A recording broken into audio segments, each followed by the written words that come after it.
Resaka vidintsoloka dia niakatra ny gazoil ary nidina ny essence.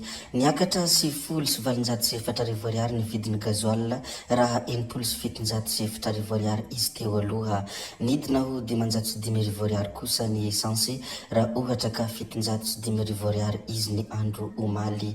Ny petrole ihany koa dia niakatra 7,9 raha toa ka 7,7 izany teo aloha. Tsara ho marina etoana mofa nanomboka ny andro 5 febroary tamin'ny 12 io fivavahany vidintsoloka io ary tafiditra indrindra amin'ny ajustement des prix raha ny fanambarana. Tompoko vavy sy tompoko lahy mialohan'ny hidirantsika amin'ny resaka zay ataontsika moa dia efa fantatra anareo, abonné vetivety alohan'ny chaîne antsika ary asio zay man'ny video indrindra apetraho ihany koa ny commentaire. Ndeha aloha hidirantsika vetivety izany fanaovana abonnement izany mialohan'ny herisiontsika amin'ny resaka zay ataontsika. Ndao ary tompoko lahy, ndao ary tompoko vavy.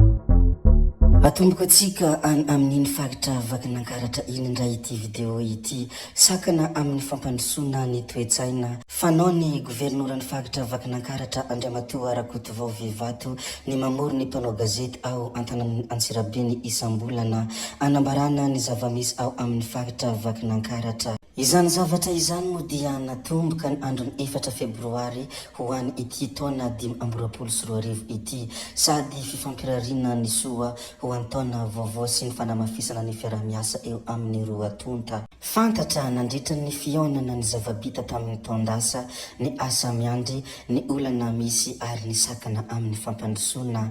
Ny haiko moa Andriamatoa guvernora fa tsy tomombana ny tetikasa sasansasany. Araka ny fantatra dia anisan'ny tsy vita ny lalana mankany amin'ny komina ambanivohitra ny Ambano izay distrikany Antsirabe faharoa. Tsy navitana an'izany hoe hatrany ny guvernora dia ny tsy nanaovany ilay orinasa azy nefa voaloha vola ankehitriny hametany asa ny tetikasa momba ny fambolena sy ny fiompiana FRSP. Ankoatran'izay ny lalana soandrariny izay efa anatin'ny teti-bolan'ny faritra ny hanao azy amin'ny 2024 izao. Anisany voalaza ihany koa ny resaka titre vert fanomezan'ny fanjakana tany any ambanivohitra ho an'ny tanora hivelomany. Olana tamin'ny andiany voalohany tsy manova ny sainy ho samonina ambanivohitra ny nahazo tany sy ny fahasarotany fepetra. No hamoraina izany amin'ny andiany faharoa izao ary efa mandeha ny any amin'iny distrikany Faratsio iny. No ny farany moa dia nanentanany Andriamatoa guvernora ny fiovana toe-tsaina miala amin'ny gaboraraka sy manara-dalàna raha te handroso. Izany moa ny zava-nisy teny antoerana raha araka ny vaovao izay nangonina haja. Fa ity anankiray ity kosa dia vaovao avy any Washington izay anisan'ny tena malaza maneran-tany. Koa dia tsy hainy tsy laza izy ity, tsy hay ihany koa ny tsy zara an'ity zavatra mahoraka ity.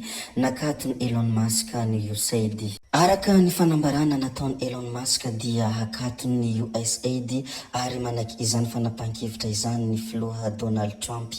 USAID moa dia fikambanana mitondra fanampiana amina miliara dolara maneran-tany. Olona maro nohony izany no nitokona teo anoloan'ny bureau-ny USAID any Washington. Izy ity moa dia araka ny zavatra izay nolazaiko teo dia anisan'ny tena mahoraka ny fijanonany USAID ity. Ho mafy ny fiantraikany ho an'ny vahoaka malagasy ho ireo olo sasany izay mpamakafaka ny zava-misy sy mpamakafaka ny zavatra mandalo ao a Madagasikara. Ho mafy ny fiantraikany izao fiatonany USAID izao indrindra ho an'ny firenena mahantra toa any Madagasikara.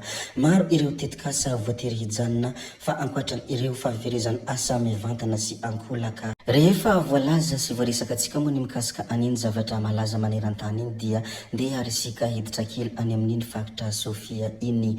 Misy dona be 424 dia nahazo vola be anaty valopy matevina. Fialan-tsasatra sy fitsangatsanganana mandritra ny fotoana voafetra ny mpikarakara no loka no manona ho an'izay mahazo fandresena tamin'ny misy dona be 424 izay festival karakarain'ny mpanakanto Dadilovy any amin'iny distrikany Antsirabe fihiny izay renivohitra ny faritra Sofia. Nandalo tsy fahasalamana nefa isakina ilay misy dona be 424 ka voatery nijanona ny sabotena tao a Madagasikara ary tsy afaka ny fanerasera firy tamin'ny mpikarakara ny hetsika. Ho fanampina sy ny fanatanterahana ny fampanantenana efa natao dia notolorana lelavola amin'ny valopy matevina izy ahafahany manohy ny fitsaboana. Vola solon'ny sarandalana mandroso sy miverina any amin'ny nosy Maurice no natolotra azy.